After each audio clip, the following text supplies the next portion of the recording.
కాదు, నాకు ఇంకా జ్ఞాపకం, బాలకృష్ణతో కథ చెప్పారు, ఓకే అయింది. కథ చెప్పలేదు. బాలకృష్ణ గారికి సిసింద్రి సిట్టింగ్కి వెళ్ళాము, నేను మరుదూరు రాజా, నాగార్జున కరోనా బుల్లోడు షూటింగ్ చేస్తున్నాడు ఊటీలో. అక్కడ రండి నాగేశ్వరరావు, నువ్వు మరుదూరు రాజా అంటే వెళ్ళి మేము అనుకున్న వర్షన్ అంతా చెప్పేసి ఇంటికి వచ్చేలోపు 2 సార్లు మా ల్యాండ్లైన్కి ఫోను మా అమ్మ చెప్పింది, బాబు సత్యం అంట బాలకృష్ణ గారి పిఏ అంట నిన్ను ఫోన్ చేయమన్నాడని. నేను ఫోన్ చేస్తే బాలయ్య బాబు ఒకసారి కలుద్దాం రమ్మన్నాడు. వెళ్ళి కలిస్తే చాలా ఆప్యాయంగా ఇంత పెద్ద ప్లేట్లో జున్ను పెట్టి కూర్చోబెట్టి, నేను హీరో మీరు డైరెక్టరు, ఎలాంటి కథ చేస్తే బాగుంటుంది అనుకుంటున్నారో మీకు అలాంటి కథ చేయండి, మనం సినిమా చేద్దాం అన్నాడు.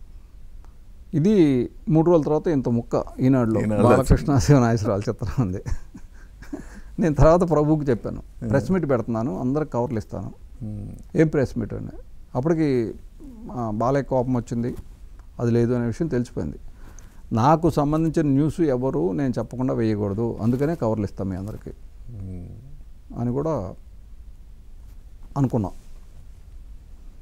అది తెలియదు నాకు. తర్వాత ఎప్పుడైనా జరిగి ఉండేది. తర్వాత అంటే నేను ఇచ్చానని ఆయన అనుకున్నారు. తర్వాత కొంతమంది క్లారిఫై చేశారు, శివనాగేశ్వరరావు లాంటి మనిషి కాదు బాబు, ఆయన ప్రెస్ మీట్లోనే ఆయన మాట్లాడు పెద్దగా, సినిమా బాగుంటే రాయండి లేకపోతే లేదు అంటాడు. ఆయన మరైతే ఎవడేసాడు అని కనుక్కొని ఆయన ఎవడో కనుక్కున్నారు. కానీ అప్పటికి అంటే ఎప్పుడైనా ముద్దు వచ్చినప్పుడే మనం సంకలో ఎక్కేయాలి.